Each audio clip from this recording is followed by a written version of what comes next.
Bienvenidos al Podcast con Ruedas.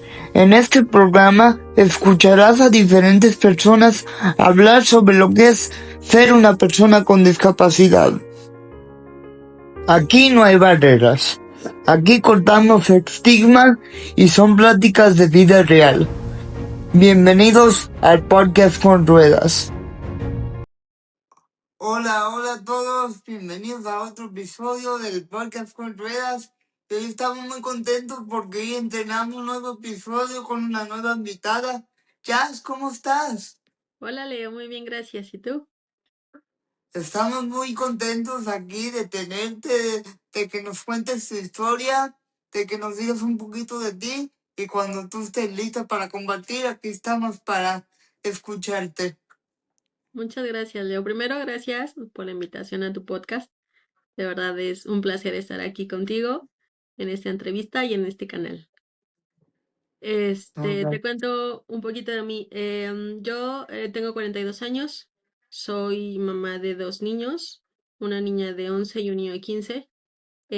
Hoy en día vivo con un diagnóstico de esclerosis múltiple, lo cual me ha llevado a ser una persona con discapacidad. Este diagnóstico lo tengo desde hace 22 años y ha ido progresando. Es una enfermedad neurológica que es crónico-degenerativa, progresiva y al día de hoy, como te digo, me ha llevado a utilizar andador para caminar y también usar silla de ruedas en distancias muy largas. Entonces, orgullosamente hoy pertenezco del lado de las personas con discapacidad. Bueno, pues bienvenida a la familia, somos una comunidad muy grande, pero bienvenida. Vamos a comenzar el episodio con que nos digas cómo fue tus primeros días con el diagnóstico, cómo te enteraste, porque me platicaste antes de empezar el episodio, que no tenías hasta los 22 años, fue cuando te enteraste de tu diagnóstico. Sí, a los 20 años. Yo me enteré justo cuando ya fue en abril del año 2004. Yo estaba estudiando la licenciatura en medicina en la ciudad de Oaxaca, aquí en México. Yo nací en la Ciudad de México y después, en ese momento, vivíamos en Oaxaca, México, por cuestiones de trabajo de mi papá.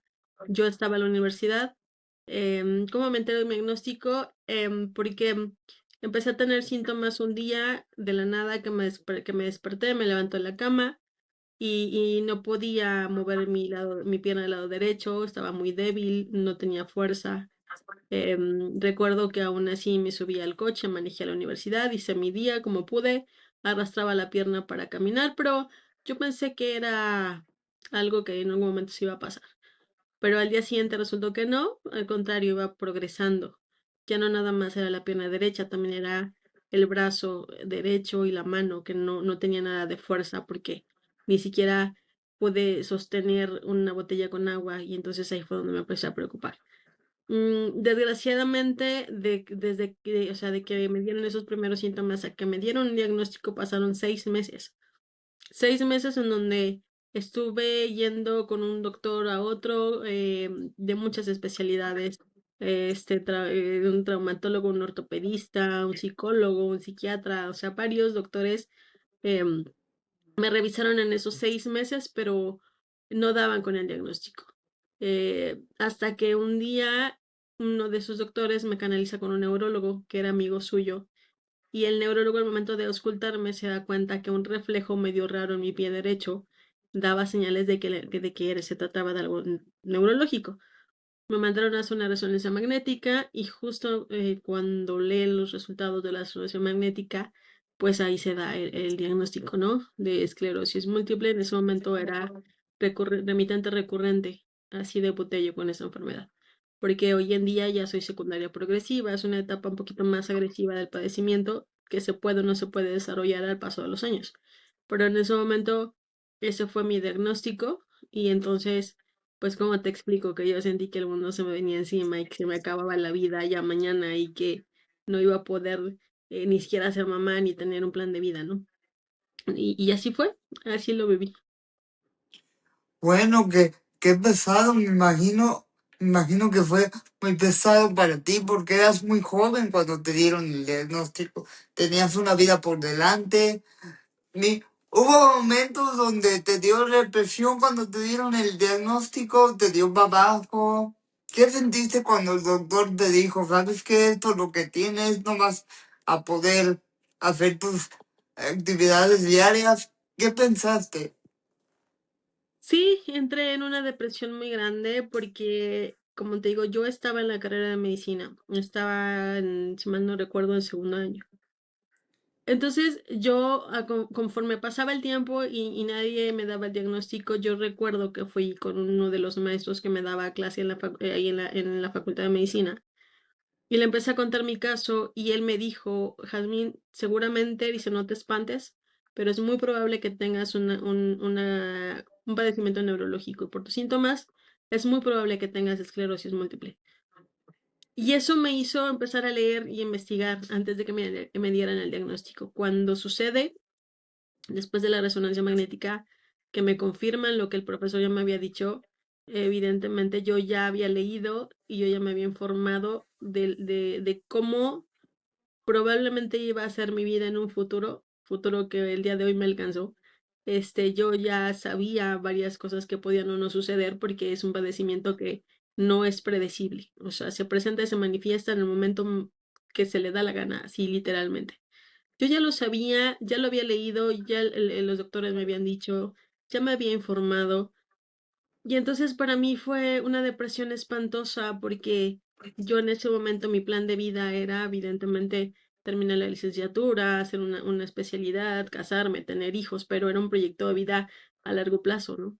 Y el saber que igual y no podía cumplirlo, pues sí me dio una depresión muy fuerte, depresión que yo pasé solita, yo la viví solita porque mis papás están separados desde que yo era muy chiquita y yo veía a mi papá muy pocas veces y yo vivía con mi mamá en ese momento, pero mi mamá también tenía sus asuntos personales, ¿no? Y yo sentía que llegar y tirarme al drama de la depresión con ella tampoco era correcto. Entonces fue una depresión que yo viví solita, yo me aguantaba las ganas de llorar todo el tiempo en mi casa, por más que tenía muchas ganas de desahogarme. Y en este sentido de que yo le perdí sentido a la vida, en ese momento dejé de ir a la universidad, dejé de hacer nada, porque yo decía, ¿para qué voy a desperdiciar tanto tiempo de mi vida haciendo una carrera que en algún momento pues no voy a poder ejercer, ¿no? ¿Cómo voy a poder tener la vida de alguien en mis manos si mis manos no van ni a servir, ¿no? Entonces entré en una gran depresión, de verdad, como que todo me empezó a valer, como que decía, ¿para qué hacer esfuerzo? ¿Para qué esto? ¿Para qué el otro? Si en algún momento no va a servir de nada, ¿no? Yo en ese momento tenía una gran amiga que se llama Karen, era mi mejor amiga en Oaxaca, y recuerdo que en una de esas noches espantosas de depresión estaba yo sola en mi coche y yo no sé qué me hizo reaccionar. Y le marqué en la noche, le dije, Karen, vienes por mí, por favor, porque yo estoy sola. Estaba cerca de como un lago, algo así. Y le dije, porque yo no sé qué va a ser de mi vida, porque yo no me veo no siendo la Jazmín que soy ahora, ¿no? Porque evidentemente yo nací aparentemente bien, crecí, yo iba, manejaba, viajaba, hacía muchas cosas, bailaba que me encantaba, o sea, era independiente y autosuficiente y de la nada el saber que en algún momento no iba a poder hacerlo bien, o sea, se me vino el mundo encima.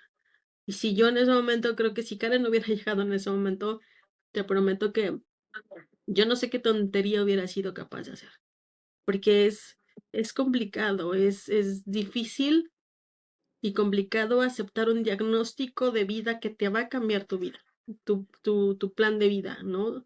Tu visión, te cambia por completamente tu panorama y es complicado aceptarlo porque empiezas a preguntarte el por qué yo, ¿no? Yo tengo 7 hermanos, somos 7 hermanos y yo decía, bueno, pero ¿por qué a mí? ¿Por qué no al otro hermano que ni siquiera ha acabado la secundaria, ¿no? Por ejemplo, en ese momento. ¿Por qué yo? ¿Y por qué no? O sea, ¿por qué precisamente de tantos hijos que tiene mi papá, por qué a mí? ¿No? O sea, ¿por qué yo? O sea, no entiendo por qué no el de enfrente. O sea, es complicado el entender el por qué a ti te pasan las cosas, por qué a ti te cambia la vida y por qué no el vecino. Y en ese preguntarte el por qué a mí, A menos yo sí me entré en una depresión muy, muy, muy cañona, que te digo, tuve que pasarla yo solita, y hacer como si nada pasara, ¿sabes? Y dejé de estudiar, me dejó de preocupar la vida. O sea, sí es una noticia que sí te impacta muchísimo. Sí, sí, me imagino, me imagino. Te quiero preguntar el otro lado de la moneda. ¿Cuándo fue el momento que dijiste, sabes qué, ya no me voy a sentir mal por mí misma, ya a irme a la universidad, voy a salir con amigos, no voy a dejar que esto me derrote? Fue, yo creo que como 5 o 6 años después de que eso sucedió, yo, como te digo, dejé de ir a la universidad, me volví, entre comillas, una niña rebelde, si lo quieres ver así, pero porque vuelvo, repito, a mí ya me valía todo, ¿sabes?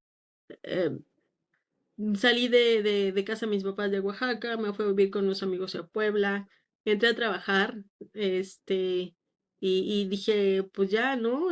Vamos a ver qué es lo que sigue de mi vida, pero sin tanta como proyección. Pero después de ese tiempo, dejé de hablarles a mis papás se enojaron conmigo.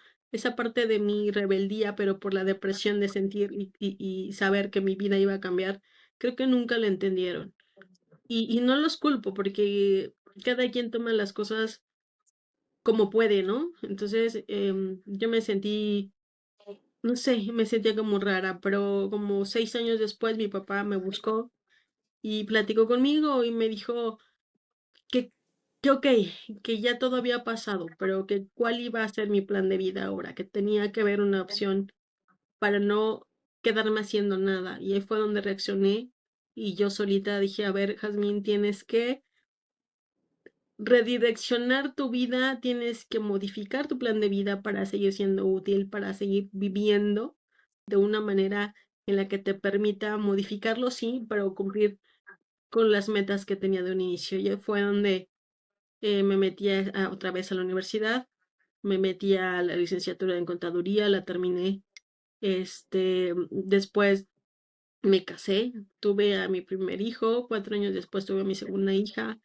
Y en todo este inter tuve que aprender a adaptarme a vivir, a adaptar mi casa para poner las barras para apoyo, tuve que adaptar mi manera de manejar también, porque entonces en mi camioneta ya llevaba yo mi andador o mi silla de ruedas, ¿no? Tuve que adaptar a mi familia que me ayudara, hoy en día también a mis hijos, tuve que adaptar todo mi entorno social. Es complicado, pero tuve que decir, a ver, ya estás aquí y es lo que hay, y esta enfermedad es con la que tienes y con la que te vas a morir. Entonces tienes dos opciones, Gasmino, o te adaptas y aprendes a quererte y a querer la enfermedad y salir avante, o te quedas sentada viendo la vida pasar haciendo nada, ¿no?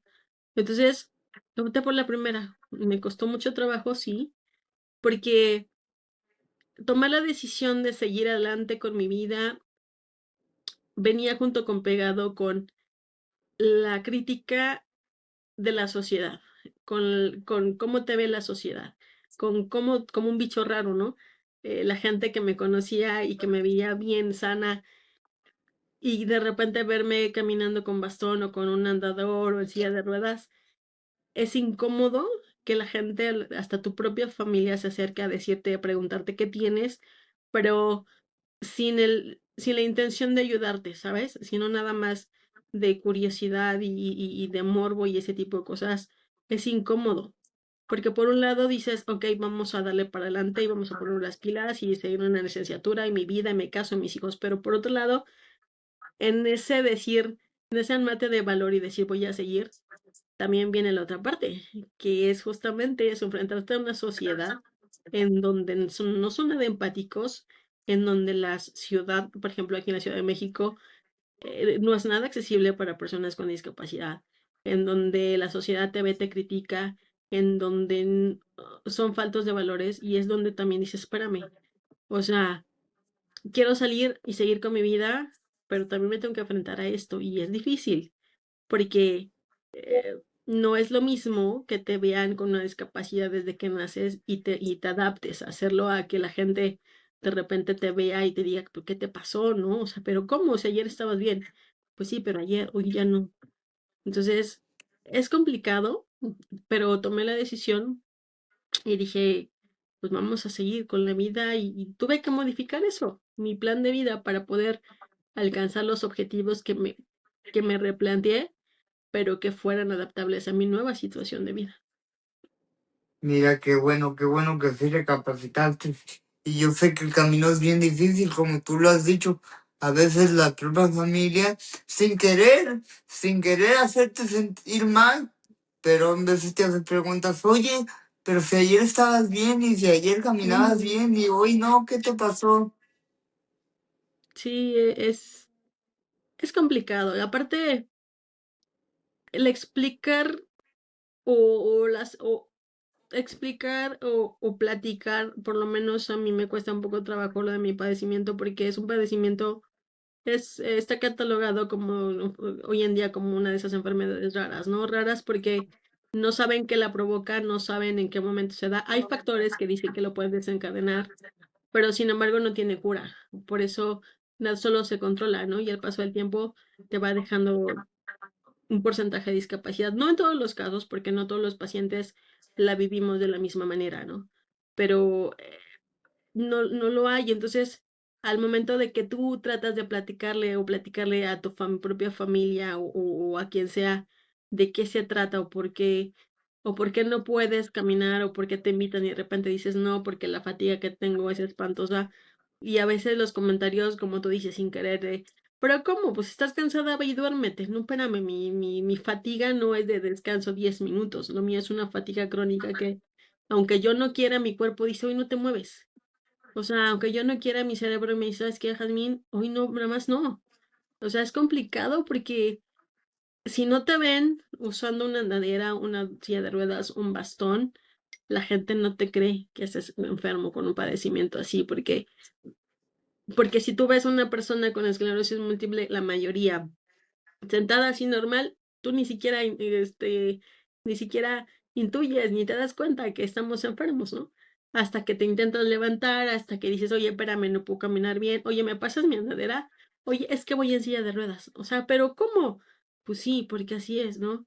Entonces es complicado, porque a veces, yo creo que a veces la gente sin querer tampoco como que entiende esa parte del padecimiento que tenemos, ¿sabes?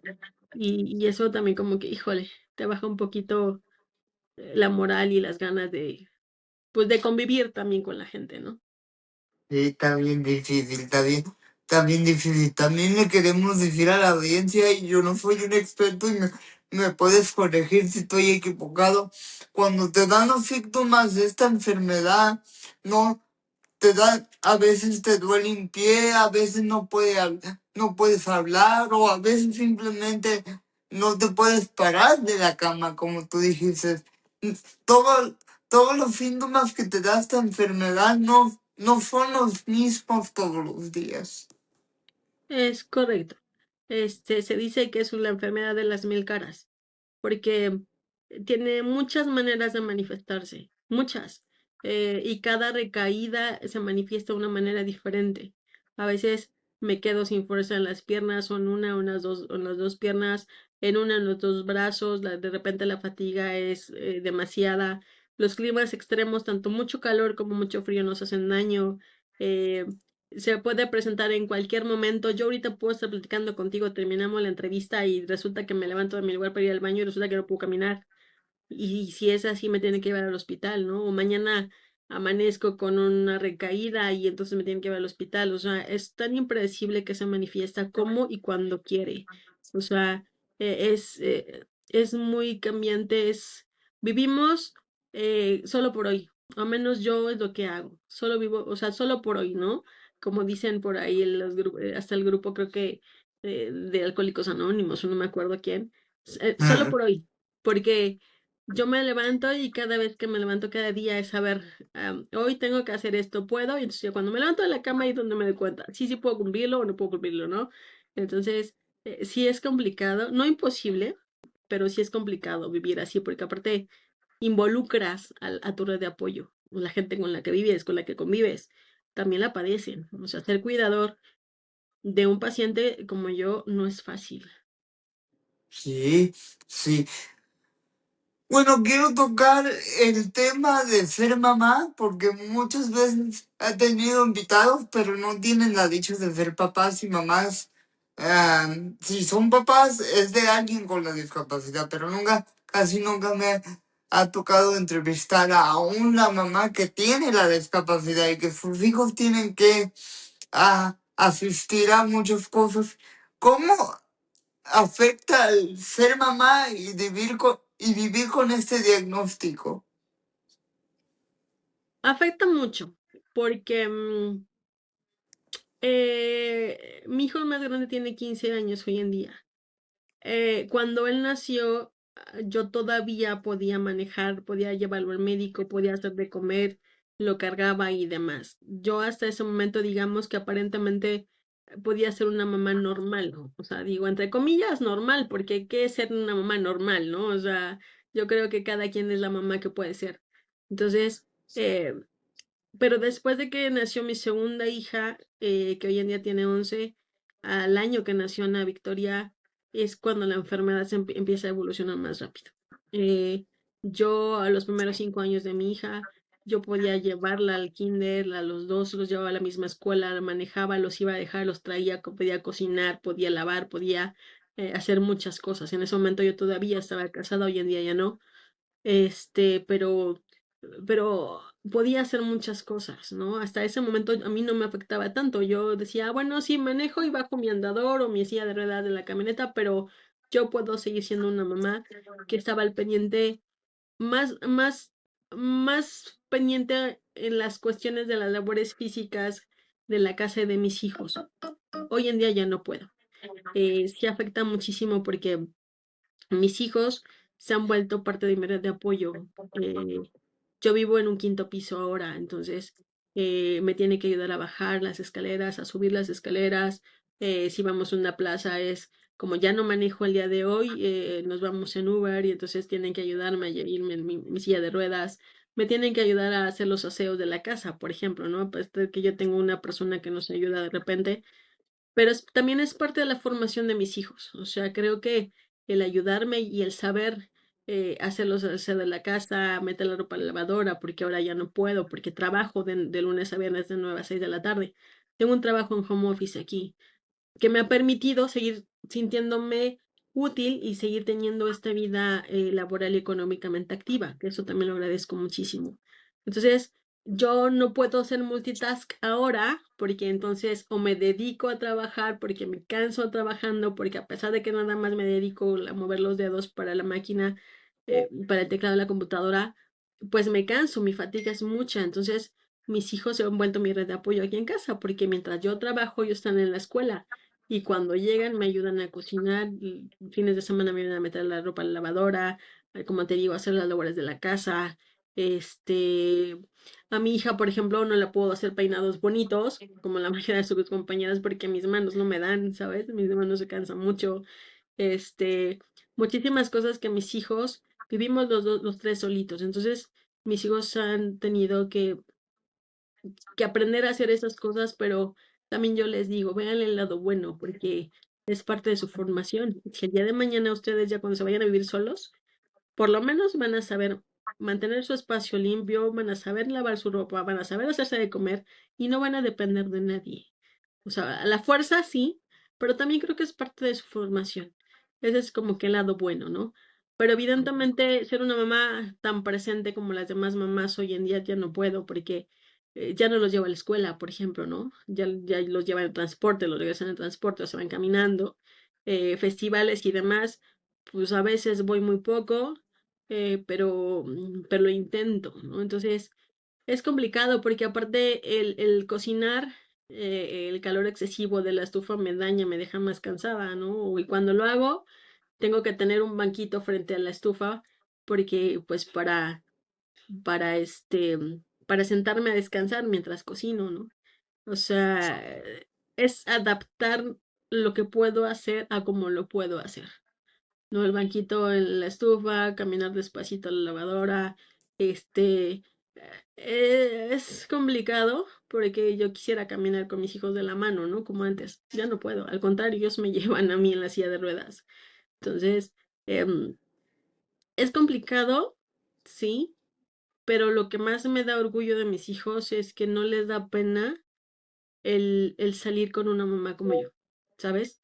Que era lo que más me impactaría en algún momento. Yo decía, es que no voy a los festivales porque mis hijos van a decir qué pena que mi mamá es la única mamá en silla de ruedas, ¿no? Y no, al contrario, es de mamá, ven, acompáñame a la escuela. Oye, pero mamá, ven, y vamos a los festivales. Oye, y me llevan a las plazas y demás, y oye, y me presentan con sus mamás, sus amigos, ¿no? Es que es mi mamá. Y el sentir que lejos de que mis hijos en algún momento sintieran como esa penita de decir, híjole, es que mi mamá no puede caminar o así, al contrario, ¿sabes? Esa parte de que no me esconden o que no sentirle que no tengo cabida en su mundo, o sí, en su mundo de sus amigos o en la escuela, creo que eso me reconforta mucho y, y es muy bueno y esas son cosas que me levantan el ánimo y digo, bueno, por lo menos puedo estar segura que algo estoy haciendo bien, ¿no? Sí, sí. Creo creo que también nos enseñas a ser más empáticos con la sociedad, porque ahorita tú lo has dicho, durante el episodio lo dijiste, vivimos en un mundo que no es empático, que la gente se siente muy soberbia, que ve a alguien y dice, yo estoy rico, a mí no me va a pasar nada, o yo estoy sano, no me va a pasar nada. Eso solamente les pasa a la gente que ya son mayores de edad. Yo estoy bien. Sí, desgraciadamente la sociedad en la que vivimos está muy falta de valores. O sea, la empatía es algo que no conocen. Este, L- aparte, a menos aquí donde donde estoy viviendo en la Ciudad de México, también yo digo, es que yo no soy la discapacitada, la discapacitada también es la ciudad en donde vivo, porque desgraciadamente las calles tampoco son muy accesibles para andar, por lo menos aquí tampoco son nada accesibles para decir, bueno, voy en mi silla y hago una vida normal como los demás. Claro que no, ni el transporte público, ni el servicio, o sea, nada es compatible con unas personas con discapacidad. Y la gente las personas con las que vas de encuentras a la plaza no tienen valores, porque con el simple hecho de llegar y que esté una persona estacionada en lugar de especiales de discapacitados y tú verlos bajar como que no necesitan nada y aparte les dices, oye, espérame, es que yo uso silla de ruedas, ah, sí, no me importa, yo te gané el lugar.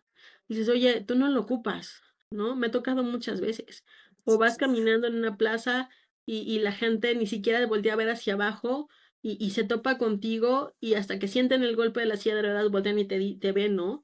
Y todavía se te quedan viendo así como de, oye, fíjate, no, espérame, fíjate tú, porque al final también habemos quienes caminamos en silla de ruedas, pero abajo, entonces no tenemos el hábito también de voltear alrededor y hacia abajo para ver si alguien que necesite silla de ruedas o una andadera inclusive viene atrás o al lado de nosotros, ¿no? El cederle el espacio a los elevadores simplemente en una plaza. Entonces, la sociedad, estamos muy faltos de valores, de empatía, de humildad, de decir, oye, espérame, no me puedo poner en esa actitud soberbia porque no sabemos si mañana sea yo el que esté en tu lugar, o mi hijo, o alguien que conozco, ¿no? Porque las cosas sí suceden. Sí, claro que sí. Y tú eres el mejor ejemplo de eso. El día de mañana viviste una vida completamente normal y de la noche a la mañana ya estabas teniendo un diagnóstico diferente. Sí, la vida te cambia, ya sea por enfermedad, por accidente, por lo que tú quieras, ¿no? A veces yo lo he dicho mucho, creo que la mala costumbre que tenemos los seres humanos, la mayoría, yo creo, no digo que todos, es sentirnos invencibles, sentirnos superhéroes que nunca nada nos va a pasar, ¿no? Como tú lo dijiste, la soberbia a veces nos invade o a veces el decir, ah, bueno, es que a mí no me puede pasar, no, sí pasa, no te importa si eres niño o niña, si el estatus social, la clase social, el nivel económico, el nivel educativo, no importa. Cuando te pasa, sin importar si tienes o no tienes. Y es donde te das cuenta y dices, oye, espérame, sí es cierto, la vida sí puede cambiar en un minuto, ¿no? No nada más es algo que ves en una serie de televisión, no, no, no, lo vives en carne, pero a mí me tocó vivirlo.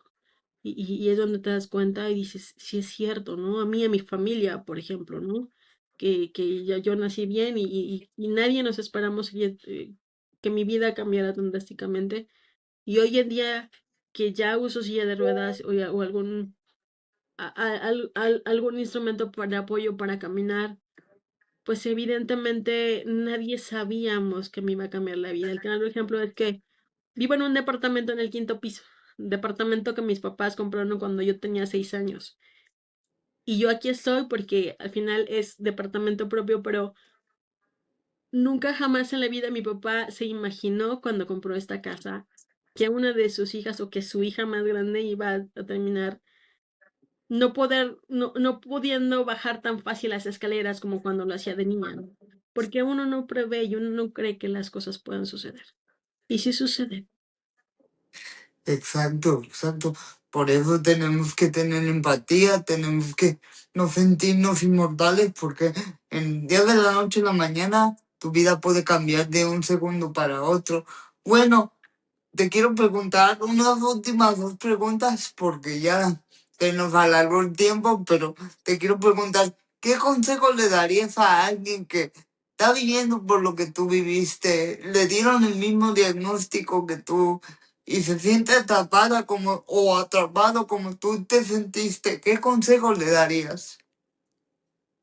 Yo les puedo decir que comprendo perfectamente cómo se sienten, que sé que de inicio de la vida sientes que el mundo se te viene abajo y que es muy difícil pasar del por qué a mí a la resiliencia y decir, ok, esto soy yo, es lo que hay y qué voy a hacer con lo que hay, ¿no?